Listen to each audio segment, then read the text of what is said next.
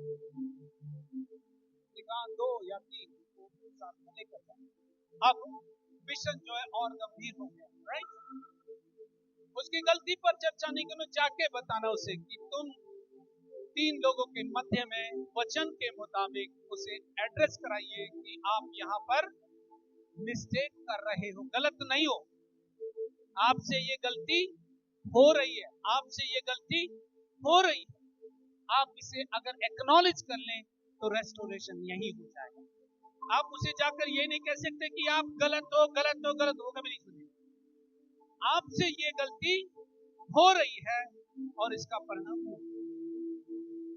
अगर उसने पहली बार ही सुन लिया तो यहां आने की आवश्यकता नहीं है। इसलिए न्यूज चैनल जो है एक ही जगह पर बंद हो जाएगा। फिर उसने कहा ठीक है, अगर वो तुम्हारी नहीं सुन रहा तो सुधा को साथ ले, नहीं सुना फिर नलू को साथ ले, और फिर भी नहीं सुनना तो अरुणा को साथ में ले जाए। ये 3 डोरी जो 3 धागे जो है ना, ये पक्के मजबूत। तो इनकी जाकर के चर्चा करना, ठीक है, क्योंकि तीनों सहमत हैं। गांधी जी के, मैं नहीं करूं, आपने बोला है, खबरदार, आपने बोला, मैं नहीं बोला। मैं उनका कहना यह है कि हम ना देखेंगे, ना बोलेंगे, ना सुनेंगे, जो चल रहा है चलने दो, राइट? तो उसने कहा 3 गवाहों के मध्य में ये गवाही ठहराई जाए, क्योंकि एक्नॉलेज होना चाहिए, ये परमेश्वर का प्रिंसिपल, ये परमेश्वर का सिद्धांत, राइट? इस सिद्धांत के मुताबिक अगर वो आपकी ना सुने, अगला पद पढ़िए।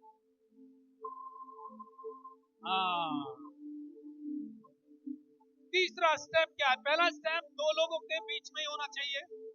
दूसरा स्टेप है 3 लोगों के बीच में होना चाहिए। तीसरा स्टेप है कलीसिया के सम्मुख लेकर जाना चाहिए। कलीसिया के सम्मुख वो मैटर रखा जाना चाहिए। पढ़िए इसको।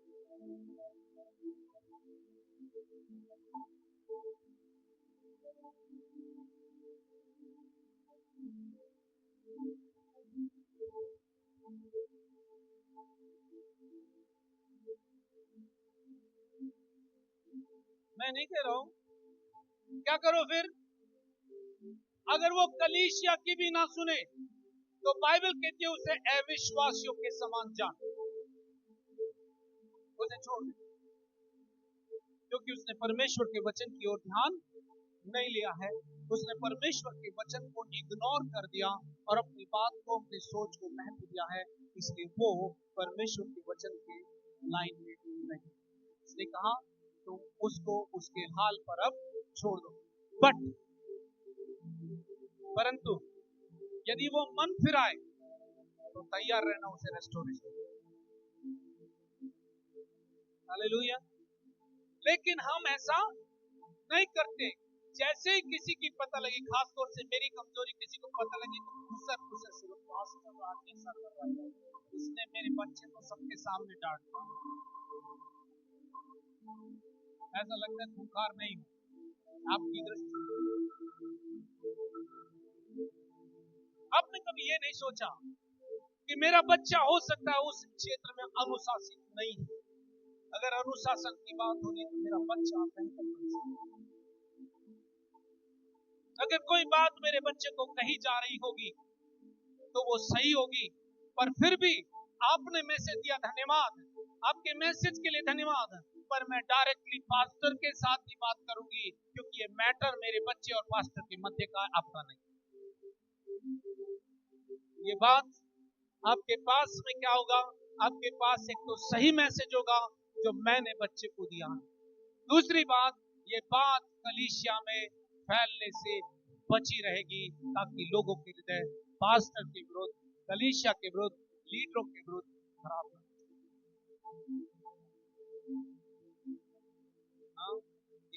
भी रोक कर देख लो, पास्टर आपके बारे में बोलो, मेरे बारे में आप करते रहिए, मुझे कोई प्रॉब्लम नहीं, क्योंकि मरे हुए व्यक्ति को आप लात मारिए, कब्र में डाल दीजिए, उसको फर्क नहीं पड़ता। और बाइबल कहती है तुम तो मर गए, तुम तो मर गए, अब तुम्हारा जीवन मसीह के साथ परमेश्वर में छिपा हुआ। हालेलुया। जब संसार में थे, खास तौर से यूपी वाले से आप मिले नहीं हो, अगर उससे मिले होते, बुराई करने की तो बात दूर की, थोड़ा सा घूर के ही देख ले, पता नहीं वो उल्टा रहेगा सीधा, मुझे नहीं पता, ऐसे घूर के ही देख ले तो पूछते नहीं है क्या होता है। फुटबॉल जो है बहुत तेज चलती थी। हालेलुया। ये अवगुण थे उस मनुष्य के जो मनुष्य से पैदा हुआ, ये अवगुण थे उस मनुष्य के जो मनुष्य से पैदा हुआ, पर जिस दिन परमेश्वर से पैदा हुआ ये अवगुण चला गया, क्योंकि परमेश्वर मुझे अवगुणों के साथ नहीं अपने गुणों के साथ देखना चाहता है। हालेलुया। मैं आपकी उन्नति के लिए हूं, मैं आपकी बेहतरी के लिए हूं, मैं आपके बच्चों को डिस्ट्रैक्ट करने के लिए नहीं, पर उनको अनुशासित करने के लिए हूं, ताकि उनका अनुशासित जीवन परमेश्वर के काम को बेहतर तरीके से कर पाए। हालेलुया, आमीन। क्या आपने सुना इस बात को? अब मैं गंभीर बात कहने वाला हूं।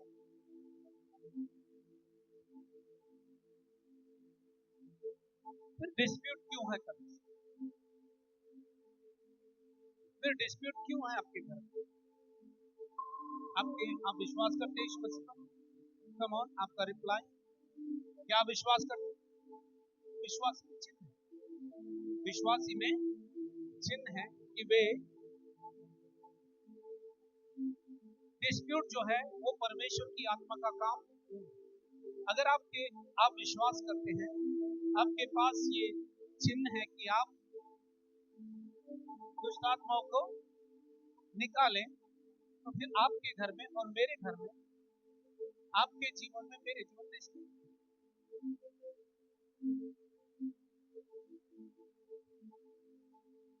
क्यों हम एक दूसरे से नहीं मिलते? क्यों हम एक दूसरे के बारे में छुप कर बात करते हैं? ये परमेश्वर का काम नहीं है, ये रॉन्ग स्पिरिट है जो गॉसिप करते हैं। परमेश्वर ने गॉसिप के लिए जगह नहीं दी, इसलिए उसने कहा, इफिसियों 4:32 में कहता है वो, एक दूसरे पर कृपालु और करुणा में हो, जैसे मसीह ने तुम्हारे अपराध क्षमा किए, वैसे तुम भी एक दूसरे के अपराध क्षमा करो। क्या आपके पापों का उसने अकाउंट किया था क्या? नहीं, तूने बहुत ज्यादा किया, तू बहुत ज्यादा लड़ लिया है, मैं तुझे क्षमा नहीं, ऐसा कहा था क्या? नो, परमेश्वर ने नहीं कहा। जैसे मसीह में तुम्हारे अपराध क्षमा किए गए हैं, वैसे तुम भी एक दूसरे के अपराध। अगर हम एक दूसरे को क्षमा करेंगे तो हमारा हृदय क्लियर रहेगा। रिस्पॉन्सिबिलिटी बिलीवर्स के पास है। आप कैसे रिएक्ट करोगे परमेश्वर के? आप कैसे रिएक्ट करोगे उन लोगों के साथ जो चुने हुए हैं? आप कैसे रिएक्ट करोगे उन लोगों के साथ जो बुलाए गए हैं? हो सकता है वो कमजोर हो सकता है उन बातों को वो ना समझ पा रहे हो सकता है आपकी मिनिस्ट्री की नीड उनको हो। मैं खबरदार करता हूं, किसी के साथ पर्सनल रिलेशन बिल्ड, चाचा मामा फूफा ये सब बंद कर। मसीह में एक ही बात है, मसीह में भाई और बहन, बेटा और बेटी, इससे ज्यादा कुछ भी होगा काका, और जब आप उनके अनुसार नहीं होते काका का फूफू बोलते हैं, उनका बोलना इमीडिएटली चेंज हो जाएगा। क्यों? क्योंकि आप उनकी अपेक्षाओं पर खरे नहीं उतर सकते। आपका काम है मसीह तक लाना, मसीह का काम है उनके जीवन में काम। हालेलुया। जब वो मसीह के पास होंगे वो डिस्ट्रैक्ट नहीं हो सकते, वो डिस्ट्रैक्ट तब तक हो सकते जब तक वो मसीह के पास। उन्हें कहां लाना है? रेस्टोरेशन कहां होगा? मसीह। बदलाव कहां आएगा? मसीह। आपको कहां लाना है? यदि कोई भाई कोई बहन अपराध में पकड़ा जाए, तो तुम जो सामर्थ्य हो, तुम जो सक्षम हो, तुम जो मैच्योर हो, तुम ऐसे व्यक्ति को जेंटलनेस के साथ, मीकनेस के साथ संभालना, पर अपनी भी कहीं ऐसा ना हो, हाँ कहीं ऐसा ना हो अपनी दुकान चलाने की चर्चा मत करो कि आपकी दुकान मसीह ने ले ली। हालेलुया। मसीह का काम चलाते रहो, आपकी दुकान चलती रहेगी। मसीह का काम बंद कर दोगे, दुकान बंद हो जाएगी। क्यों? क्योंकि आपकी सप्लाई जो है वहीं से। Hallelujah, hallelujah, hallelujah. क्या ये अद्भुत नहीं है? क्या ये अद्भुत नहीं है? मैं क्यों शत्रु को अवसर? जब भी आप किसी की नुक्ताचीनी करते हो, आप शत्रु के लिए दरवाजा खोल दो। और जैसे शत्रु के लिए आपने दरवाजा खोला है, आपके घर में और आपके जीवन में आप बोलते हो परमेश्वर ने क्यों होने दिया? परमेश्वर कभी भी होने नहीं देता। परमेश्वर ने अपने बेटे को मारकर यह साबित कर दिया कि तुम्हारे विरोध में परमेश्वर नहीं है। बाइबल में एक ही वचन लिखा है, तुम्हारे विरोध में एक ही है, और वो तुम्हारा विरोधी और कोई नहीं। और मजे की बात एक है, आप चाहे इस स्टेटमेंट से चौंक जाओ, आप जिस शत्रु का सामना कर रहे हो, जिस शत्रु का आप सामना कर रहे हो, वो पहले से ही हारा हुआ। हारे हुए शत्रु का आप सामना कर रहे हो, जो कभी भी जयवंत नहीं हो सकता। यदि आप अपने बोतल पर ढक्कन लगा लो, तो उसे दिखाई नहीं देगा बोतल के अंदर क्या है। हालेलुया। पर अगर इसे खुला रखोगे, तो वो रोज जान लेगा इस बोतल में क्या है, कितने पानी, क्योंकि वो आपके शब्दों से ही आपके बारे में जानता है। ये सुनो, इसलिए उसने कहा, अब उसको कैसे जानना है? अगर वो नहीं सुनता तो क्या जानना है?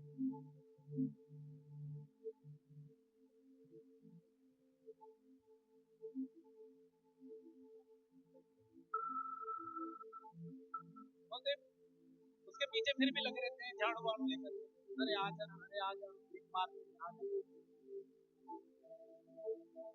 अगर वो नहीं सुनता है तो उसे अन्य जाति की समझ, पर प्रार्थना में रहे, प्रार्थना कर उसके लौट आ जाए, उसे अपने साथ मिलाने की तैयार है। क्योंकि बाइबल उसने कहा, खोया हुआ सिक्का अगर मिल जाए तो आनंद मनाएगा, खोई हुई भेड़ मिल जाए तो आनंद मनाएगा। Hallelujah, hallelujah. लूका 15 में, लूका 15 में प्रोडिगल सन, उड़ाऊ पुत्र के बारे में सबने सुना है। पर जश्न कब मनाया गया? कम ऑन, जश्न कब मनाया गया? जश्न तब नहीं मना जब वो पिता को छोड़कर जा रहा था। जश्न तब भी नहीं मनाया गया जब बड़ा पुत्र घर में था। पर जश्न तब मना जब खोया हुआ पुत्र लौट आया। जब कोई व्यक्ति अपने अपराधों से मन फिराकर परमेश्वर के पास आता है, स्वर्ग में और कलीसिया में ऐसा ही आनंद मनाया जाता है। Hallelujah, hallelujah, hallelujah. जब परमेश्वर आपकी गलतियों के बारे में बात नहीं करता तो मैं क्यों करूं? आप क्यों करो एक दूसरे गलतियों के बारे में? Hallelujah, hallelujah. इसलिए वर्ड को समझो। जब किसी के पास जाओ, अपने मैसेज के साथ, अपने माइंड के साथ मत जाओ, उसके वचन को लेकर तुम्हें क्या कहना है पवित्र आत्मा बता दो। पहले उसे सुन लो, भरपूरी से सुन लो, बीच में दे मत मारो, पहले उसे सुन लो। जब वो खाली हो जाएगा तब आप अपना मैसेज उसके अंदर डाल सकते। भरे हुए के अंदर आप कोई भी मैसेज,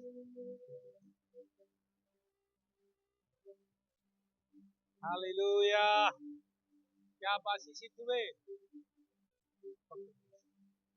आप अपने घर के लोगों को जीत पाओ, किसी ने आपको सताया, किसी ने आपके साथ अपने रिश्ते कट कर दिए, उन्हें कट मत समझो।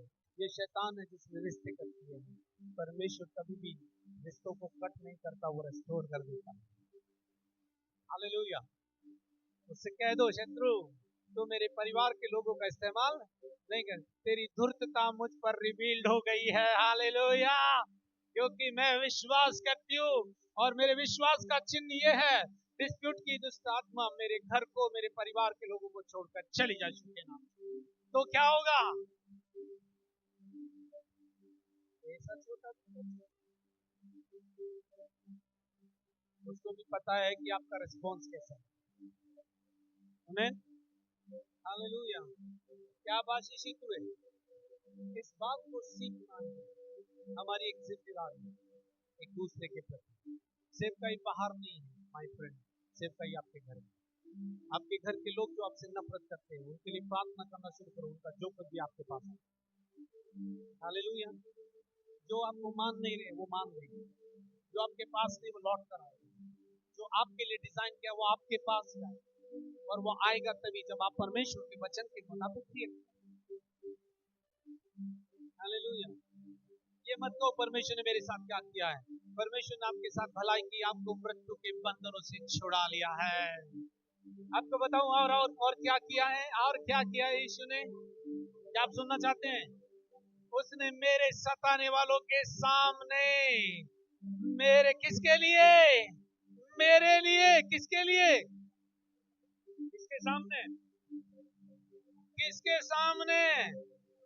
मेरे सताने वालों के सामने मेरे लिए आनंद की, आनंद की, आनंद की मेज बिछाई है। जब वो विरोध कर रहे होंगे, मैं आनंद की टेबल पर बैठा रहूंगा। हालेलुया। मेरे सताने वालों के सामने, मेरे विरोधियों के सामने मेरे लिए आनंद की मेज बिछाई है। गरीबी के मध्य में अमीरी की मेज बिछाई है माय फ्रेंड। बेरोजगारी के मध्य में रोजगार की मेज बिछाई है मेरे लिए। किसके सामने? मेरे सताने वालों के सामने, मेरे सताने वालों के सामने।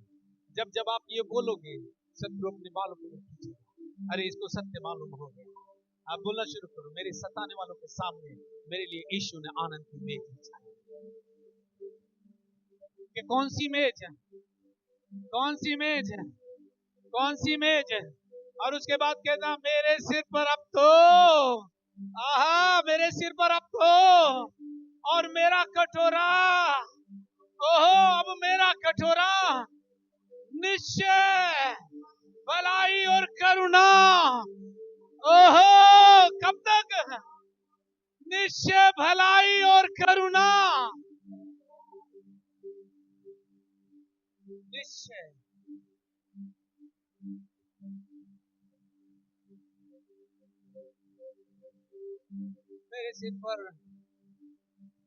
मेरे सिर पर उसने मेरा कटोरा निश्चय भलाई और करुणा, निश्चय भलाई और करुणा। बाजू वाले से कह दो, निश्चय भलाई और करुणा जीवन भर मेरे साथ बनी रहेगी, और मैं सर्वदा यहोवा के धाम में वास करूंगा।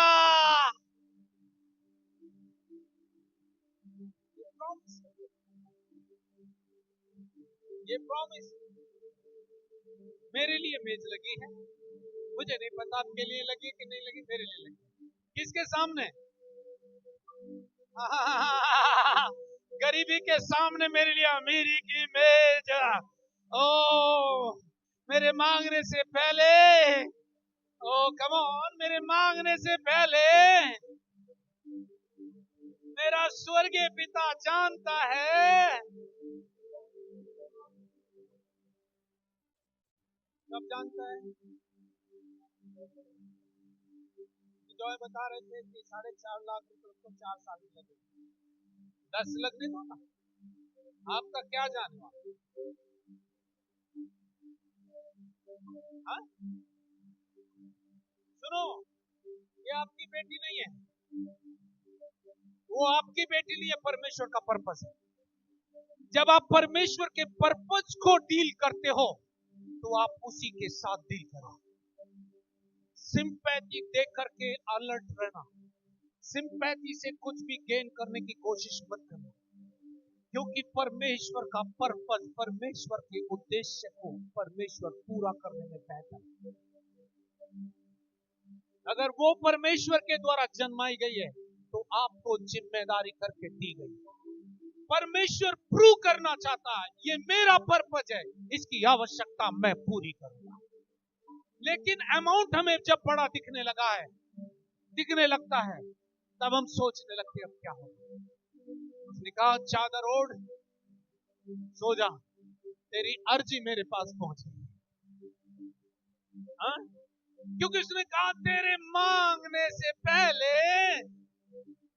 कौन जानता है, कौन जानता है? ये थोड़ी बोला वेद प्रकाश जानता है, यशोदा जानती है, मदद बोले तेरे मांगने से पहले, बड़ा पापा हो या छोटा पापा हो, चाचा हो, कोई नहीं जानता। तेरे मांगने से पहले तेरा स्वर्गीय पिता, तेरा स्वर्गीय पिता, तेरा स्वर्गीय पिता, तेरा पिता, तेरा पिता तेरे मांगने से पहले जानता है तुझे इस चीज की आवश्यकता। मांगने से, तेरे मांगने से पहले, तेरे मांगने से पहले परमेश्वर जानता है कि तेरी क्या क्या आवश्यकता। उसने कहा तू क्या कर, चिंता करके ये ना कहना तू क्या खाएगा, क्या पिएगा, कहां रहेगा, राइट? क्योंकि इन बातों की चिंता तुझ में और उनमें फर्क। तू क्या करना, जब तुझे ये नीड आ जाए तो तू इस नीड को छोड़कर तू परमेश्वर के राज्य की खोज में लग जाना।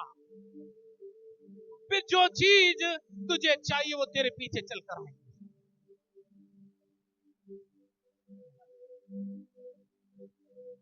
मैं इसी तरह से सोचता हूँ, इसी तरह से मैं ऑर्गेनाइज करता हूँ। आमेन, आमेन। वर्ड पे खड़े जाओ, वर्ड आपको सीखना, क्योंकि वचन आपकी विटनेस बन जाए। आमेन, हालेलुया, हालेलुया, आमेन।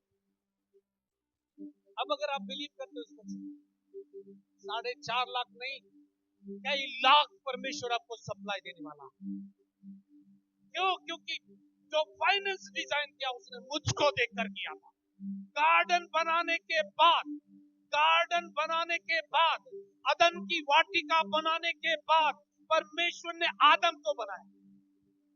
आदन की वाटिका बनाने के बाद परमेश्वर ने आदम को बनाया। अदन की वाटिका बनाने के बाद परमेश्वर ने आदम को बनाया। उसके खाने का अरेंजमेंट पहले किया, उसके रहने का अरेंजमेंट पहले किया, उसकी रेस्पॉन्सिबिलिटी का अरेंजमेंट पहले किया, और उसने कहा इस गार्डन का लुत्फ उठाने वाला नहीं है, इस गार्डन का लुत्फ उठाने वाला नहीं है। आओ मैं इस गार्डन की ब्यूटी सराहने वाला मैं बनाऊंगा। इस गार्डन में, इस गार्डन का एंजॉय करने वाले को मैं बनाऊंगा। तब परमेश्वर ने आदम को बनाया। हेलो, नाउ लिसन वर्क, इस बात को कहकर मैं इसको बार बार बोलता हूं, पर आज फिर से मुझे फाइनेंशियल फ्लो हो रहा है, फाइनेंशियल फ्लो हो रहा है, राइट? फाइनेंशियल फ्लो हो रहा है। जब बच्चा घर में आता है 9 महीने तक वो अपनी उसी जगह में रहता है जहां पर परमेश्वर ने उसको रहने की परमिशन, राइट? सही है गलत है? तो बच्चा अंदर से चिल्ला चिल्लाकर 9 महीने तक पूछता, माँ तेरे खाने का डब्बा तैयार है क्या? माँ मेरे घर में रहने का डब्बा है क्या? या मुझे तू चरनी में डाल कर रखेगी? कितनी बार बच्चा अटेंटिव हो जाओ, मैं जो कहने वाला, राइट? कितनी बार कहा होगा उसने? माँ कहती है देख मैं तुझे कुछ नहीं दे रही हूं, तेरी सप्लाई अंदर से जा रही है, तेरी सप्लाई मेरे अंदर के हार्मोन जो है पूरी कर रहे हैं। क्या तू इस बात से संतुष्ट नहीं है? जब तक तू अंदर है, सप्लाई अंदर है। जब तू बाहर आएगी या आएगा, सप्लाई बाहर आ जाएगी। राइट है रॉन्ग? परमेश्वर ने आपके बच्चों के आने से पहले उनका अरेंजमेंट कर। आपका मेरा जो ड्यूटी है, आपको और मुझको जो ड्यूटी दी गई है, वो ये कि उस चीज को डिस्कवर कर लें, उस भी चीज को हम अंडरस्टैंड कर लें जो परमेश्वर ने पहले से तैयार कर। हालेलुया। बच्चा, उसे पता नहीं होता कहां से मिलेगा, बाहर आने के बाद अपने होठों को चलाना शुरू करता है। मां समझ लेती है इसे अब भूख लगी है और उसे उस जगह लेकर जाती है। बच्चा नहीं आता, उसे उस जगह लेकर, दोनों ढंग से उसको उस जगह लेकर जाती है जहां उसका प्रोविजन। आपको उस जगह पर आने की जरूरत है जहां पर प्रोविजन दे, प्रोविजन ऑलरेडी दे दिया गया है। आपको उस जगह पहुंचना है जहां आपका प्रोविजन इंतजार है। हालेलुया। क्या 4 लाख से आपका बिजनेस खत्म हो जाएगा? दो और भी तो हैं।